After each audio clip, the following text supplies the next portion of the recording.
¿Qué opinas del maoísmo agrocamboyano de inspiración etnojuche y características islamoacetas con matices autistas? Hostia puta, ¿yo cómo contesto a este tío?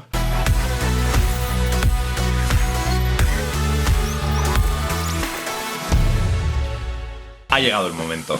Ha tardado bastante en llegar, pero ha llegado el momento. Voy a responder a preguntas y comentarios de suscriptores y suscriptoras. Así que nada, vamos para adentro. En primer lugar, muchísimas gracias a toda la gente que me ha puesto comentarios, toda la gente que me ha hecho preguntas. Quiero que sepáis que debido a que solo había como 4 o 5 preguntas cuando abrí precisamente este debate, cuando dije que iba a hacer este vídeo, también he seleccionado algunos comentarios que me parecían interesantes de cara, pues bueno, a hablar de ciertas cosas que quería comentar abiertamente en el canal. Así que si os parece, nada, poco más que decir, un placer volver a estar aquí y vamos con ello. Primer comentario de María Aló. Hola, como contrastas y corroboras información, ¿podrías en tu próximo vídeo hablar sobre el estado de excepción versus estado de alarma? Gracias. Hola María, muchísimas gracias por la pregunta en primer lugar. Y debe de ser un poco extraño porque te voy a responder que un no, pero un no como una casa de grande. Durante el estado de alarma soy consciente de que mucha gente ha buscado en YouTube y en muchas otras redes sociales y ha preguntado a otras personas cuáles eran las diferencias entre estado de alarma, estado de excepción y estado de sitio. ¿Por qué esto ocurre? Porque bueno, estos 3 estados que dotan al gobierno en funciones de capacidades extraordinarias son básicamente 3 modelos diferentes que lo que hacen es que conforme van avanzando en escala, es decir, el más débil entre comillas sería el estado de alarma, el segundo más fuerte, el que está a la mitad, sería el estado de excepción y el tercero, ya el más fuerte de todos, el último, sería el estado de sitio. Lo que hacen es que restringen libertades civiles en base a un peligro que puede ser, pues en este caso, por ejemplo, una pandemia, o el estado de sitio, que ya sería directamente prácticamente que España entrase en guerra con otro país. Entonces, ¿por qué no he querido hablar de este tema? Es porque sencillamente no he considerado que en ningún momento, dadas las condiciones políticas, sociales, económicas, sanitarias de España, en ningún momento he llegado a creer, ni siquiera por un instante, que el estado de excepción llegase siquiera a ser necesario y mucho menos que el gobierno lo fuese a implantar. Por lo tanto, y como ya te he dicho, pues no he visto una necesidad real de hablar de este tema, además de que ya hay un montón de vídeos en YouTube explicando específicamente las diferencias que existen entre estos 3 tipos de estados. Yo, por mi parte, lo que intento analizar es la política de actualidad y comprendo que este tipo de cosas pueden resultar interesantes a la gente, pero en realidad esto es algo tan sencillo como ir a Google y buscar cuáles son las diferencias. O sea, hay miles de artículos, hay miles de páginas que lo explican, tienes la legislación española para poder entenderlo. Es decir, no considero que yo fuese a profundizar en nada en absoluto, es algo que vosotros tenéis a vuestra disposición. Por lo tanto, si lo que yo hago no tiene valor añadido, para mí no tiene mucho sentido hacerlo. Espero que te haya quedado claro y de nuevo, muchísimas gracias tanto por la pregunta como por sencillamente el interés que muestras por el canal. Un abrazo. Pasemos al siguiente comentario. Queen Jane Approximately dice: los equidistantes sois inofensivos y placebos en tiempos de paz. En tiempos de guerra sois piedras en el camino. No sé exactamente a quién te estás refiriendo, pero teniendo en cuenta que no estás respondiendo a ningún suscriptor ni a ninguna persona que haya puesto un comentario, voy a asumir que te estás refiriendo directamente a mí en el sentido de que me consideras equidistante. Y lo que voy a decir a continuación va a ser un poco largo, pero deja que te lo diga de forma clara y sin paliativos. Yo no soy equidistante.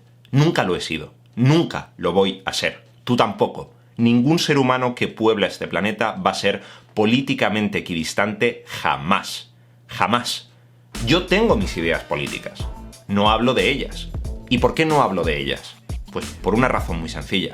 Porque ahora mismo estamos viviendo en un mundo donde cuando se ejecuta un análisis político se presta infinitamente más atención a lo que nosotros consideramos que es el ideario político del analista en cuestión que a lo que dice el análisis en sí. Es decir, esto es bastante curioso porque si te paras a pensarlo, nos pasamos la vida entera exigiendo en redes sociales, en comentarios con nuestros amigos, en conversaciones con nuestra familia, que nuestros representantes políticos sean capaces de alcanzar cierto punto de equidistancia entre ellos que les permita mantener un diálogo que beneficie al conjunto de la sociedad. ¿Me equivoco?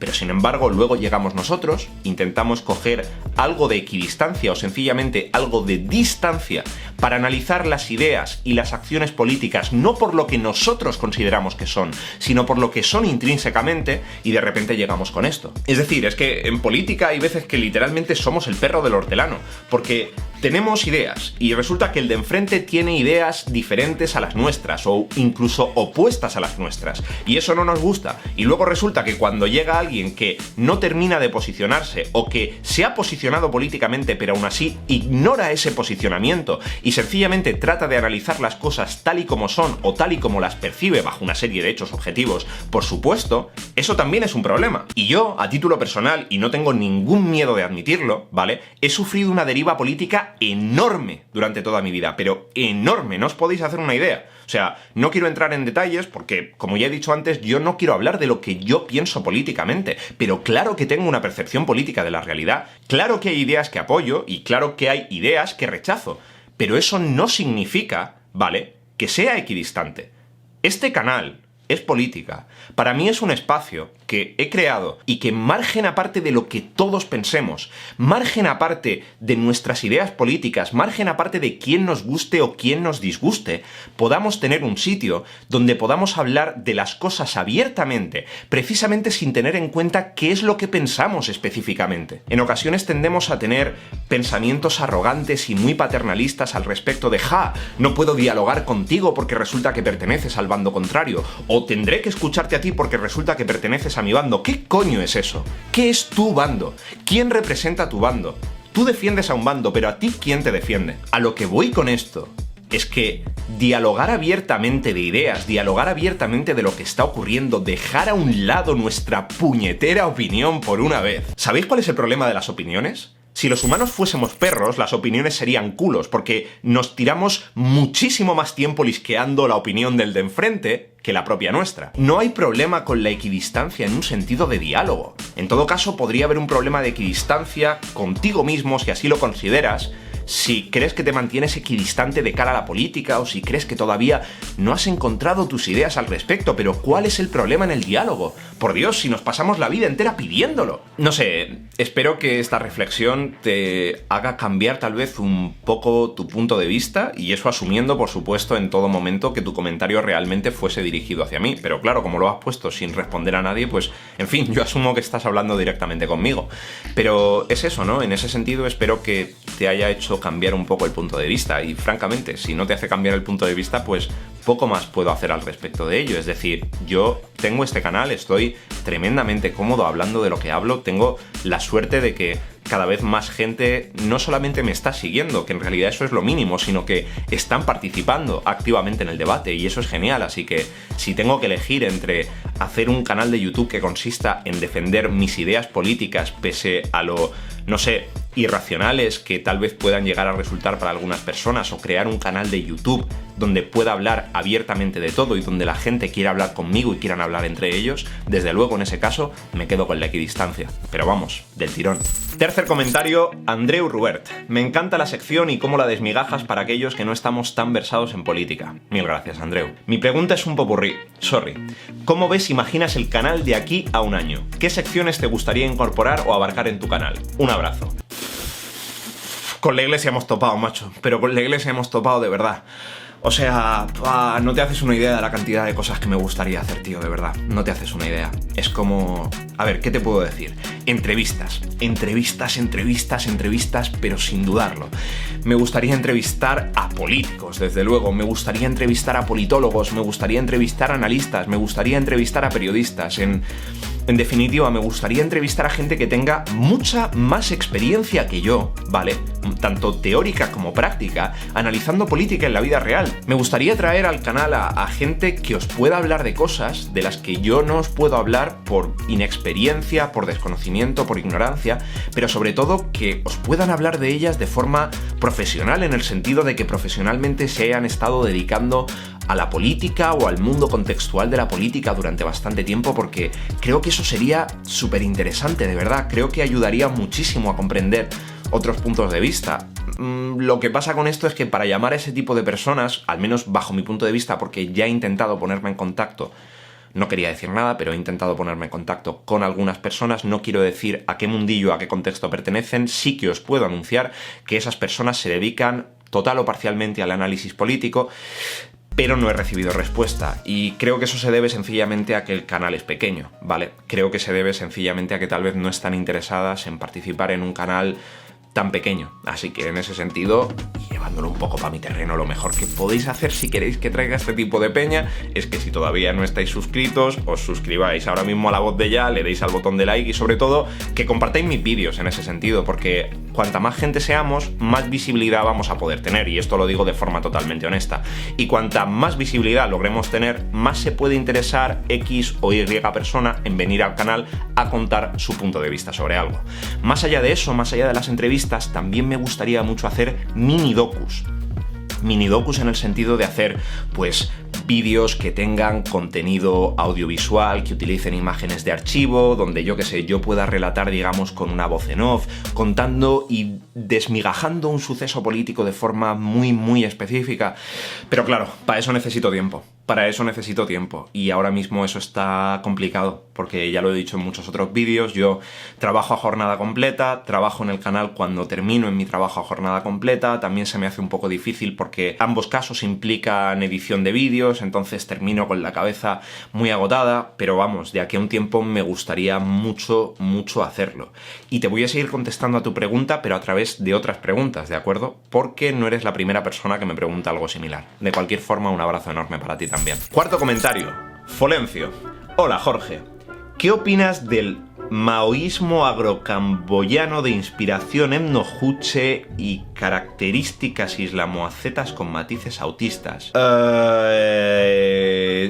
Tengo libros al respecto de esto, Folencio.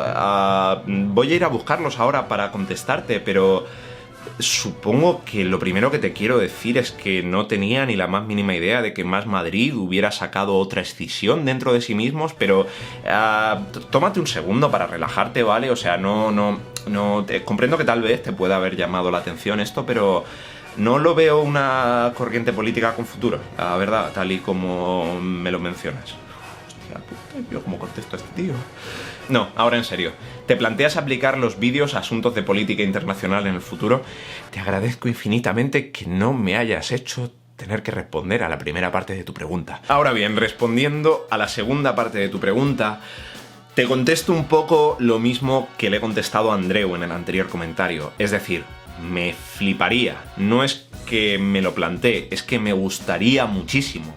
Sin embargo, en este caso, cuando estamos hablando de política internacional, hay que tener en cuenta una serie de factores muy importantes. Mira, ahora mismo en este canal, como seguramente ya sabes, nos dedicamos a analizar pura y exclusivamente política española, ¿de acuerdo? ¿Por qué pura y exclusivamente política española? Pues porque yo soy español. Como soy español, resulta que he crecido durante 26 años en un país que tiene unas condiciones políticas, culturales, sociales y económicas muy específicas. Y todo eso ha generado en mí, pues, experiencia. Experiencia de leer continuamente cómo hay un grupo de poder que aparece, por ejemplo, en los medios de comunicación en el sentido de lobbies, aprender cómo se comporta un determinado partido político ante ciertos fenómenos, aprender cómo funcionan, digamos, los engranajes que mueven un fenómeno social o un movimiento social hasta lo que son las ruedas de la burocracia y la transformación política, etcétera, etcétera.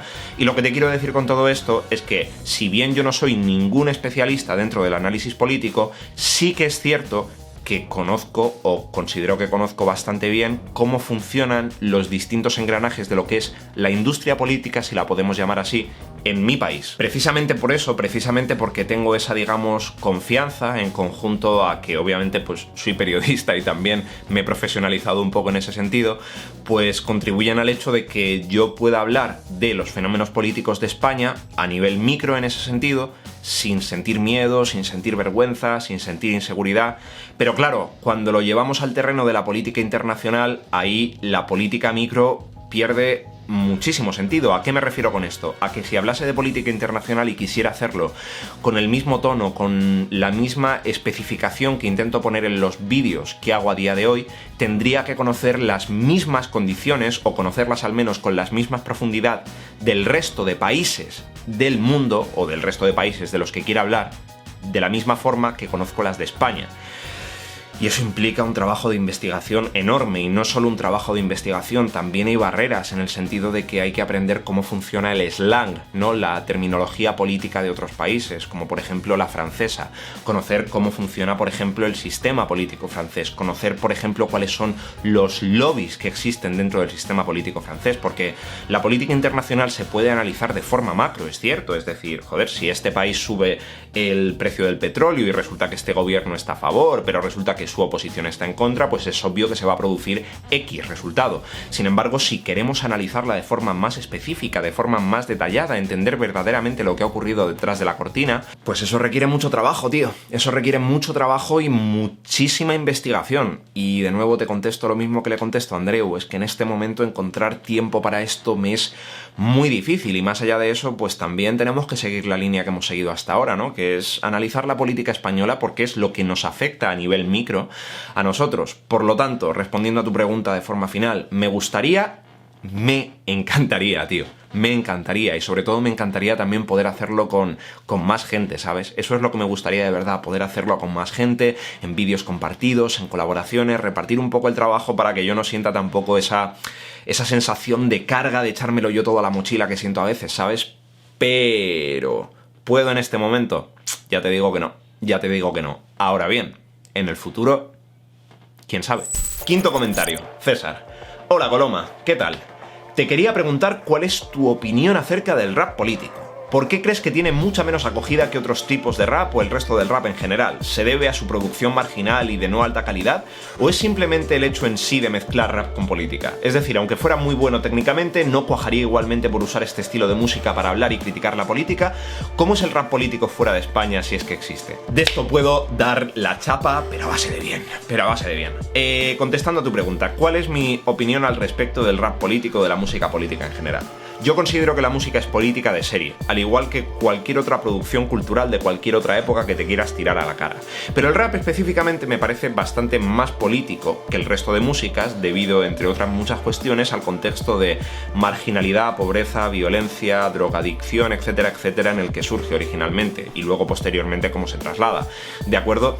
¿Qué quiero decir con esto? Quiero decir que para mí es política, ¿vale?, el hecho de que salga una persona rapeando acerca de que en su barrio se vende demasiada droga, acerca de que en su barrio hay muchísima violencia, acerca de cómo ha sufrido brutalidad policial, acerca de que todos sus amigos están en desempleo porque hay una terrible crisis económica. ¿Sabes lo que te quiero decir? O sea, para mí eso es política. Bueno, para mí, bajo mi punto de vista, tendría que serlo para cualquiera, pero para mí eso es política, sin lugar a dudas. Entonces, creo que a lo que vas tú es a un rap que yo llamo rap súper político en todo caso, porque es rap que sí que se centra totalmente, ¿vale?, en hablar de política per se, porque el modelo de rap anterior que te decía, que sería el rap normal de toda la vida en ese sentido, trata la política, pero no se centra en analizarlo desde un punto de vista político, y el rap político, lo que sí que hace, el rap súper político, lo que sí que hace es que te habla de una serie de cosas muy específicas por lo general, ¿de acuerdo? Después te dice cuál es la raíz de ese problema y después te da o no te da la solución. Un ejemplo que podría encontrar en ese sentido, pues podría ser, por ejemplo, algo español como Los Chicos del Maíz o Pablo Hasél. Eso sí que se podría considerar rap súper político, en el sentido de que normalmente hablan de una forma u otra de alguno de estos fenómenos sociales que te he mencionado anteriormente, o de algo totalmente distinto pero que les afecta igualmente, ¿de acuerdo? Y entonces lo que te hacen es que, joder, te lo llevan a cosas como críticas hacia el sistema capitalista, te lo llevan hacia, no sé, hablar desde un punto de vista diferente del comunismo o de cualquier otro movimiento de carácter político, económico que suponga una alternativa al capital. Esto es por poner un ejemplo, ¿vale? Sin más, es lo que primero que me ha venido a la mente. Pero en ese sentido creo que tiene menos acogida porque es muy específico. Es decir, a no ser que tengas esas ideas, normalmente no te vas a poner a escuchar a peña como Los Chicos del Maíz o Pablo Hasél, si no me equivoco, ¿verdad? Si no sientes, digamos, cierto lazo hacia el tipo de ideas que transmiten. Por lo tanto, aquí de lo que estamos hablando es de que es una música que es muy, muy específica, porque se hace para un sector muy, muy específico. Y por lo tanto es normal que no tenga tanta acogida a nivel popular. Sin embargo, te vuelvo a decir lo mismo, es que, y de hecho lo mencionas en el comentario, lo que pasa es que no lo he dicho antes, pero por ejemplo me mencionas a Young Beef. O sea, Young Beef para mí hace rap político en el sentido de hablar del barrio, de la misma forma que el Caleb, de la misma forma que De Gómez, de la misma forma que muchos otros artistas. De hecho, mencionas específicamente a Eric Urano shout out para Eric Urano, porque son de las mejores letras del panorama, ¿sabes lo que te quiero decir? O sea, pero shout out enorme. Y Eric Urano es, bajo mi punto de vista, uno de los mejores tipos de rap político que existe, con diferencia, por la facilidad que tiene a la hora de mezclar, digamos, fenómenos que podríamos catalogar como conspiranoicos con cosas del día a día en el barrio, ¿sabes lo que te quiero decir? Con cosas de cultura general, pero también muy específicas. Así que para mí, ya te digo, es eso, es decir, si no pega el pelotazo es porque se dirige a un sector muy fijo de la población. Luego, por otra parte, y por último, y ya cerrando el comentario, sí que es cierto que existe como un tipo de rap de crítica social soft, donde se habla así como de forma un poco hippie, voy a poner entre comillas, y sin querer ofender a nadie, pero diciendo, mira, existe este problema, mira, existe este otro problema, mira, qué mal que lo estamos pasando, mira, lo malos que son los políticos, pero francamente ahí ni siquiera quiero entrar, porque, y lo digo con todo el respeto del mundo, creo que es obvio quién está haciendo música con crítica social por puro oportunismo, y creo que es obvio quién hace música por crítica social porque lo ha mamado desde pequeño, ¿sabes? Porque ha mamado desde pequeño de lo que está hablando. Entonces ahí, pues sencillamente consiste en distinguir al que está intentando hablar de algo porque ese tema tiene tirón en ese momento, al que se lleva comiendo ese tema desde que nació. Como dijo un amigo mío el otro día, el que lleva militando políticamente desde que nació y jamás tuvo opción a ello. Sexto comentario, en esta ocasión de parte de un compañero de la carrera. Jorge, soy Vicente Ortiz. Hola Vicente. Me suscribo, ánimo con el canal, que lo tienes curradísimo, muy didáctico y con buena edición, además de lo bueno que eres comunicando. Muchísimas gracias, tío. Esto es un camino largo. De paso, ¿qué opinas de los lazos que tiene de los Cobos y de su poder durante tanto tiempo? ¿No crees que está influenciado e influenciando con círculos con pensamientos muy peligrosos? El pensamiento no es peligroso per se. Lo repetiré una y otra vez, el pensamiento bajo mi punto de vista no es peligroso per se. Lo que es peligroso, por supuesto, es los mecanismos de los que se les dota al pensamiento para que pueda extender su área de acción. En este caso, específicamente, el caso de los Cobos. El caso de los Cobos, además, lo recuerdo porque fuiste tú el que me puso la noticia del Diario Público donde explicaba que de los Cobos pertenecía, digamos, a una red de personas con contacto en el Opus Dei que había formado el anterior ministro de Interior, Jorge Fernández Díaz, y que, bueno, pues que la red estaba ahí y que resultaba un poco, en fin, curioso, como mínimo, ¿no? ¿Qué opino de los lazos? En primer lugar, me parecen lógicos, en el sentido de que normalmente cuando tú llegas a un ministerio, pues vas a poner a gente a tu cargo que sea afín a ti. Y los lazos de Jorge Fernández Díaz con el Opus Dei han quedado más que probados. O sea, ya esto ni siquiera consiste en tener una opinión política de qué te parece Fernández Díaz, qué tal, que no sé qué. No, es que estos son hechos. O sea, se puede consultar en internet en cualquier momento. Entonces, desde ese punto de vista, pues es lógico que Fernández Díaz, cuando llegó al Ministerio del Interior, pues pusiera a gente con la que era afín políticamente, gente que supiera que no le iba a dar problemas, gente que en definitiva se moviese en la misma esfera que él. Ahora, ¿no crees que está influenciado e influenciando con círculos con pensamientos muy peligrosos? Es que creo que el problema no se trata del círculo.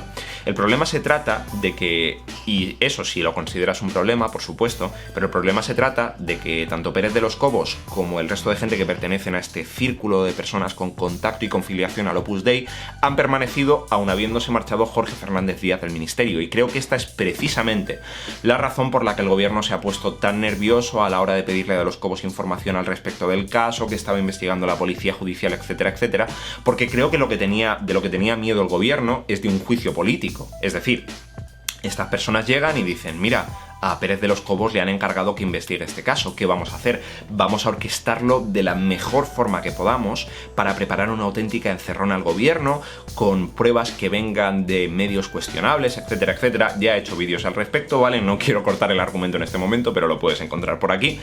Entonces, claro, yo creo que el gobierno tenía miedo a eso, a que precisamente el haber dejado que este círculo se quedase dentro del Ministerio del Interior supusiera un riesgo de supervivencia para ellos. De hecho, así tendría sentido en cierta forma que hubiesen destituido a de los Cobos a 6 días de su jubilación, ¿no? Digamos, para empezar a decapitar ese círculo poco a poco y finalmente extirparlo del Ministerio del Interior, porque pertenecía a la época de Fernández Díaz y no a la época de Fernando Grande Marlaska. Ahora bien, ya te adelanto que hay círculos como estos repartidos a lo largo de todos los ministerios del país, de los que muy seguramente no tenemos constancia, pero esto es un fenómeno político que siempre ocurre.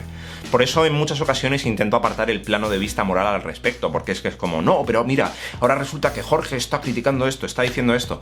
No se trata de que yo haga una crítica en específico, yo lo que intento mostrar es que los fenómenos políticos ocurren precisamente al margen de la opinión que tenemos nosotros y sobre todo al margen del partido que supuestamente los crea. Es decir, como si en 2020 hubiéramos descubierto que dentro de organismos políticos hay grupos que operan a espaldas del organismo político. Hostia, esto lleva ocurriendo desde que el mundo es mundo. Entonces, pues básicamente ese es mi punto de vista. Y nada, tío, abrazo enorme para ti, abrazo enorme para los tuyos. Espero que algún día todos los de la carrera nos podamos encontrar y muchísimas gracias por tu comentario y muchísimas gracias por el apoyo. Campanilla. Jorge, me gustaría que explicaras tu comentario sobre que de los Cobos pertenezca al Opus Dei, no tiene nada que ver con lo de la investigación que mandó la jueza sobre el 8M, o por lo menos yo lo entiendo así. Gracias.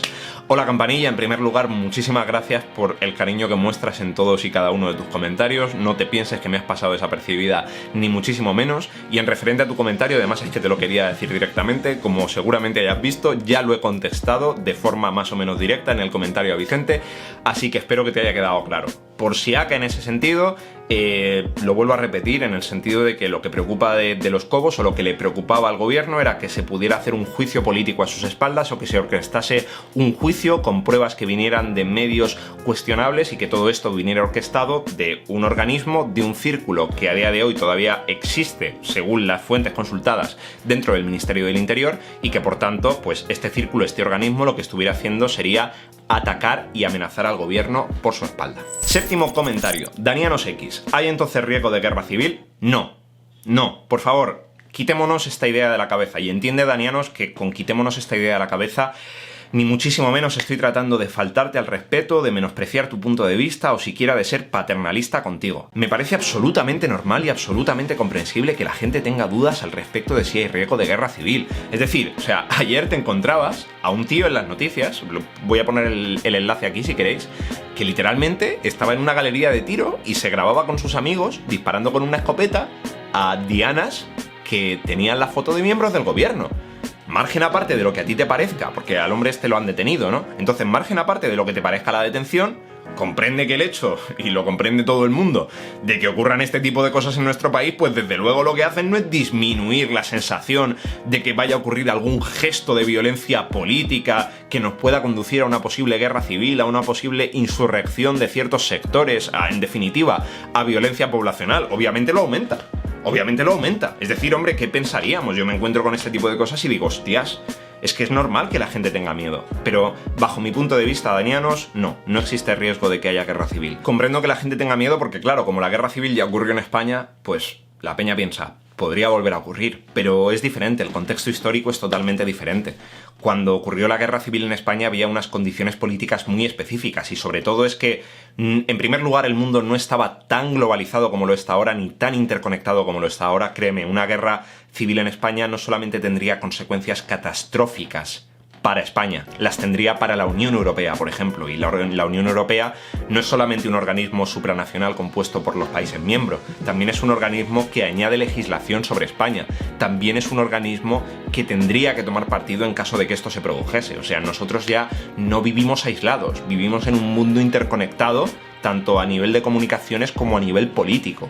Por lo tanto, las probabilidades de que se produzca una guerra civil o de que se produzca una insurrección y esa insurrección lleve a una guerra civil, bajo mi punto de vista, son mínimas. Lo que sí que considero, que es una cosa que ya he mencionado en otros vídeos, es que sí que veo altamente probable que a partir de unos meses a esta parte se empiecen a producir disturbios en las calles, en el sentido de que se produzcan manifestaciones y que, teniendo una situación tan sumamente polarizada en términos políticos, a la gente se le empiece a ir de las manos y empecemos a ver, pues, eso, pues batallas campales, en el sentido de que se produzcan manifestaciones y de que se produzca violencia de carácter masivo. Es decir, fíjate cómo estaba la cosa, que estaba con el tema del confinamiento y demás, y aún así fíjate lo que ha ocurrido con Floyd en Estados Unidos. ¿Entiendes lo que te quiero decir? Entonces, eso sí que lo veo probable, debido a fenómenos políticos en específico, o debido a que, no sé, la gente salga a la calle, por ejemplo, para intentar, no sé, acelerar la derogación de la reforma laboral y se encuentre con un grupo político que piense lo contrario, etcétera, etcétera, y ahí se produzca violencia. Ahí eso sí que lo veo posible. Eso sí que lo veo posible porque además nuestros representantes políticos están haciendo todo lo que pueden, pero todo lo que pueden, para elevar el nivel de tensión, para elevar el nivel de discusión. Ya lo he mencionado en otros vídeos y no quiero volver a hablar de ello porque bastante largo se me está quedando este. Pero bueno, si te interesa, en este vídeo de aquí, que no sé si viste, de lo que hablo es de la polarización del lenguaje político y de cómo eso está afectando un poco a nuestra forma de pensar y de percibir la política, ¿vale? Y de cómo no tenemos que dejarnos controlar por ese discurso. Pero bueno, de cualquier forma espero haber respondido a tu pregunta y te lo vuelvo a repetir totalmente en serio. No hacía el comentario de que no, ni para avergonzar, ni para ser paternalista, ni para ser arrogante, ni por nada. Es decir, comprendo totalmente que la gente tenga este tipo de dudas, comprendo totalmente que tú, aun sin conocerte de nada, la tengas por el motivo que sea, y espero haberte ayudado y espero haberte dado una visión alternativa a la idea que tú planteas. De cualquier forma, un abrazo y gracias por la pregunta. Y por último, 8 de All. Tienes pocas visitas, pero tengo altas expectativas en este canal. Tiene un excelente contenido. Muchísimas gracias, de verdad. Me gustaría verte hablar también de la política estadounidense. Un saludo y viva Roto 2. Hola Sur, en primer lugar. En segundo lugar, muchísimas gracias, como ya te he dicho, por tu apreciación al respecto del canal, es genial. Y en tercer lugar, me gustaría verte hablar también de la política estadounidense. Es que volvemos a lo mismo. Tiempo, investigación, y mira que en este caso sería más o menos sencillo en el sentido de que, bueno, estudiar el sistema político estadounidense, aunque Estados Unidos sea un continente, porque es un continente, comparte un sistema político, entonces ahí sería más sencillo. Sin embargo, ahí está el problema, que es un continente, y como es un continente, los lobbies, los grupos de poder, los microfenómenos políticos, están distribuidos en estados, y luego la suma de todo eso es lo que conforma, digamos, el producto final de lo que sería la política estadounidense. Comprendo que de todas formas haya mucha curiosidad al respecto de la política estadounidense. Históricamente lo ha habido debido al papel que ha desempeñado Estados Unidos en términos políticos, militares, culturales, etcétera, etcétera, y comprendo que desde luego, si históricamente lo ha sido, con una persona como Trump al poder, pues obviamente llama la atención 3000 veces más, ¿cierto? A mí también me gustaría, de una forma u otra, aunque sea tocar ciertos temas de la política estadounidense, me molaría, pero volvemos a lo mismo. Es como faltan medios, tío. Falta tiempo. O sea, quiero decir, la cantidad de cosas que me gustaría poder hacer en relación al tiempo que tengo para hacerla es proporción de 1000 a 1, ¿sabes? O sea, no hay comparativo. A mí me gustaría mucho poder dedicarle más tiempo a esto, pero de momento esto es lo que es y yo de momento estoy más que satisfecho con mi trabajo en la vida real. Necesito cobrar también y por suerte, ya lo he mencionado en otras ocasiones, que trabajo en un entorno que es muy sano, en el que estoy muy a gusto trabajando, estoy muy contento de estar donde estoy. Entonces, pues es eso. De momento, digamos, no quiero restar tiempo a mi faceta laboral, porque también obviamente significaría una pérdida de ingresos y creo que los dos estaremos de acuerdo en que no está la cosa como para eso, para poder dedicársela al canal. De todas formas, te digo lo mismo que al resto, en el futuro no lo descarto, o sea, no lo descarto. Hay 1000 cosas que me gustaría hacer y francamente soy una persona, y creo que lo habéis podido ver en los vídeos, a la que le gusta experimentar. O sea, yo me acuerdo de los primeros vídeos que hacía, que era yo prácticamente hablando a cámara y de vez en cuando pues metía algún textico, y ahora fíjate, prácticamente no hay vídeo explicativo de verdad de un fenómeno político concreto que no vaya con como esa especie de diapositivas donde yo me pongo la cámara en la esquina, donde pongo algunas animaciones, donde intento hacer esquemas. Vamos, esto es la punta del iceberg, que es una cosa que se me ocurrió para tratar de visualizar un poco los conceptos de los que yo estaba hablando, ¿no? Pero claro, vuelvo a decir, esto es la punta del iceberg. Hay 1000 cosas en la recámara, hay 1000 historias que me gustaría hacer, pero para eso voy a necesitar tiempo. Y ya está. Así que de momento ya te digo abiertamente que no puedo, porque hay más cosas de la política española, que es a lo que me quiero dedicar por el momento, de las que hablar, pero en el futuro, quién sabe. Solo te digo que a mí me gustaría mucho. Así que nada, un placer.